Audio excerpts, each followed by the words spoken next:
जहाँ नारी का अपमान होता है वहाँ ईश्वर और भाग्य दोनों लुप्त हो जाते हैं। यदि नारी माता बनकर जन्म दे सकती है तो नारी मृत्यु बनकर विनाश भी कर सकती है।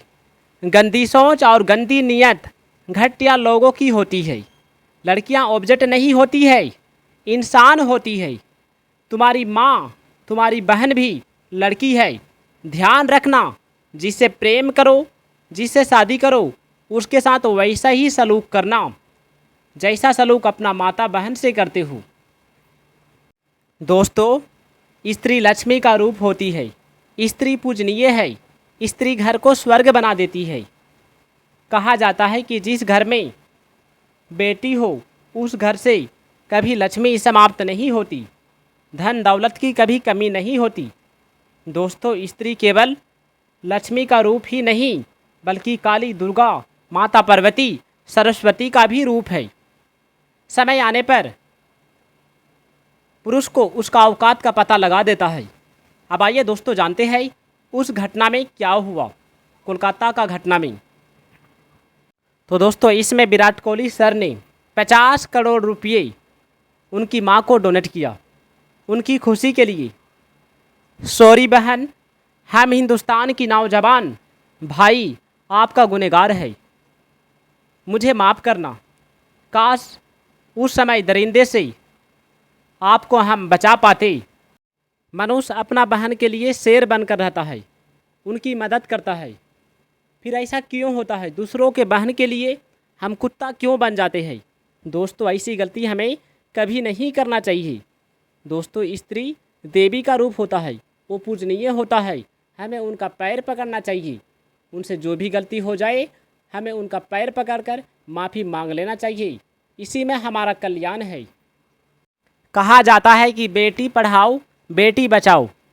तो यहाँ बेटी तो बहुत पढ़ी लिखी, MBBS किया, PG किया, नीट का एग्ज़ाम पास किया जो कि सबसे ख़तरनाक एग्ज़ाम होता है, फिर इतना बड़ी डॉक्टर बनी। तो फिर क्यों हमारी बेटी क्यों नहीं बच पाई? एक डॉक्टर जो एक दूसरों का जान बचाता है, जान बचाते बचाते कभी कभी डॉक्टर का भी मृत्यु हो जाता है। जैसे कोरोना काल में कितना डॉक्टर का मौत हो चुका था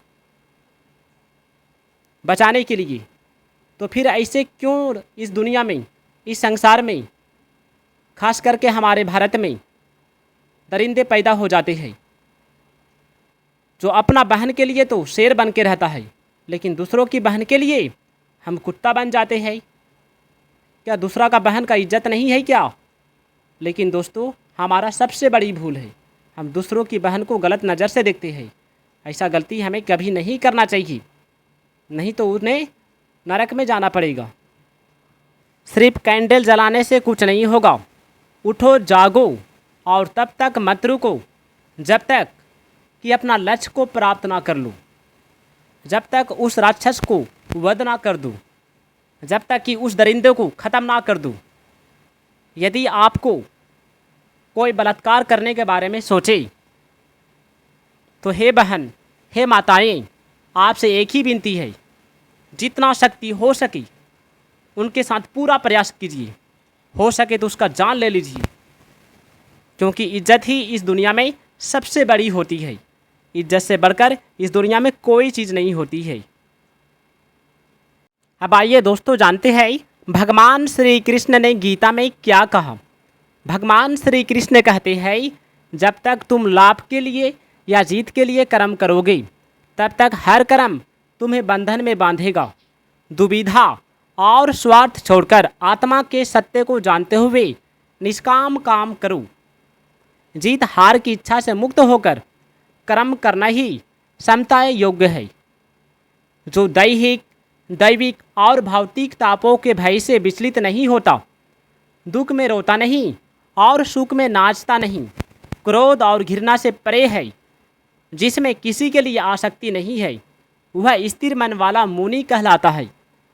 अपनी इंद्रियों को वश में करके जो परमात्मा में स्थिर कर देता है वह स्थिर बुद्धि वाला कहलाता है। सच है कि इंद्रियां ही सब परेशानी का कारण है। इनकी आसक्ति से काम, इच्छा उत्पन्न होता है कामना पूरी न होने से क्रोध पैदा होता है। क्रोध से व्यक्ति मोह में फंस जाता है। मोह से स्मृति नष्ट हो जाती है। इससे बुद्धि का नाश हो जाता है। बुद्धि नष्ट होने से सब कुछ नष्ट हो जाता है। अतः इंद्रियों को संयमित करके बुद्धि को परमात्मा में स्थिर करके जो अपने कर्तव्य धर्म का पालन करता है वह सब पापों से मुक्त हो जाता है। भगवान श्री कृष्ण कहते हैं, जो व्यक्ति अपने कर्तव्य का पालन नहीं करता उसे शांति नहीं मिल सकती। कर्तव्य पालन में दृढ़ता न रहने से अशांति उत्पन्न होती है। जो अशांत होता है हृदय में मची हलचल के कारण दुखी रहता है। बाहर से उसे कितने ही सुख मिल जाएं, वह सुखी नहीं हो सकता। गुरु तो उपदेश देंगे, जिस मार्ग का ज्ञान नहीं है उसका ज्ञान करा देंगे, पूरा प्रकाश दे देंगे, पूरी बात समझा देंगे, पर मार्ग पर तो स्वयं शिष्य को ही चलना पड़ता है। गुरु का काम है आपको रास्ता दिखाना, लेकिन उस रास्ते पर आपको चलना पड़ेगा। अपना कल्याण तो शिष्य को स्वयं करना होता है। व्यक्ति तब बड़े दुखी होते हैं जब वे अपने पराये में भेद करते हैं और चीज़ों तथा लोगों को निजी और पराये में विभक्त कर लेते हैं। परिस्थिति चाहे अनुकूल हो या प्रतिकूल, उसका आरंभ और अंत ही होता है। ऐसी अस्थायी परिस्थिति के लिए खुश होना या दुखी होना केवल मूर्खता है। अर्थात हमें हर स्थिति में तटस्थ रहना ही चाहिए। शरीर नाशवान होता है और इसमें रहने वाला आत्मा शाश्वत, इसलिए नाशवान शरीर के लिए शोक करना व्यर्थ है। एक ना एक दिन इस शरीर का नाश अवश्य ही हो जाएगा। शरीर का नाश होता है लेकिन आत्मा का कभी नाश नहीं होता। आत्मा एक शरीर छोड़कर दूसरा शरीर में चला जाता है। जिस प्रकार हम लोग पुराना कपड़ों को छोड़ देते हैं और नया कपड़ा धारण कर लेते हैं, ठीक उसी प्रकार आत्मा भी एक शरीर को छोड़कर दूसरे शरीर में धारण कर लेता है।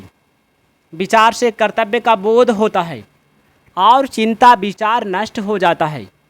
शरीर एक क्षण भी हमारे साथ नहीं रहता और परमात्मा निरंतर हमारे साथ रहते हैं। इसलिए शरीर को अपना मानना और परमात्मा को अपना नहीं मानना सबसे बड़ी भूल है। अनेक युग बदल जाएं तो भी आत्मा बदलती नहीं है। वह ज्यों का त्यों ही रहती है, क्योंकि वह परमात्मा का अंश होता है। परंतु शरीर बदलता ही रहता है। क्षण मात्र भी वह नहीं रह सकता। शरीर जन्म से पहले भी नहीं था, मरने के बाद भी नहीं रहेगा तथा वर्तमान में भी प्रतिक्षण मर रहा है। अतः इस शरीर का मोह नहीं करना चाहिए। जिसको हम चाहते हैं ऐसी अनुकूल वस्तु व्यक्ति, घटना, देश, काल आदि के मिलने से सुख होता है, और जिसको हम नहीं चाहते ऐसे प्रतिकूल वस्तु व्यक्ति, परिस्थिति आदि के मिलने से दुख होता है। ज़्यादा सर्दी पड़ने से वृक्ष सूख जाता है और ज़्यादा गर्मी से भी वृक्ष सूख जाता है। अतः परिणाम में सर्दी और गर्मी दोनों एक ही है। तो प्यारे दोस्तों, प्यारे बहनों, प्यारे माताओं, समस्त जगत, ये जो भी घटना स्त्री, माता या बेटी के साथ होती है उसके लिए बैठकर मत रहिए। कदम उठाइए, चाहे हमारा जान क्यों ना चला जाए, उसका बदला हम लेकर ही रहेंगे। उन्हें क्या सज़ा मिलना चाहिए उनके लिए कमेंट बॉक्स में, माताएं, बहनें, भाइयों, कमेंट बॉक्स में अवश्य लिखिएगा ताकि उसे बड़ी से बड़ी सज़ा मिल सके ऐसे पापी के लिए।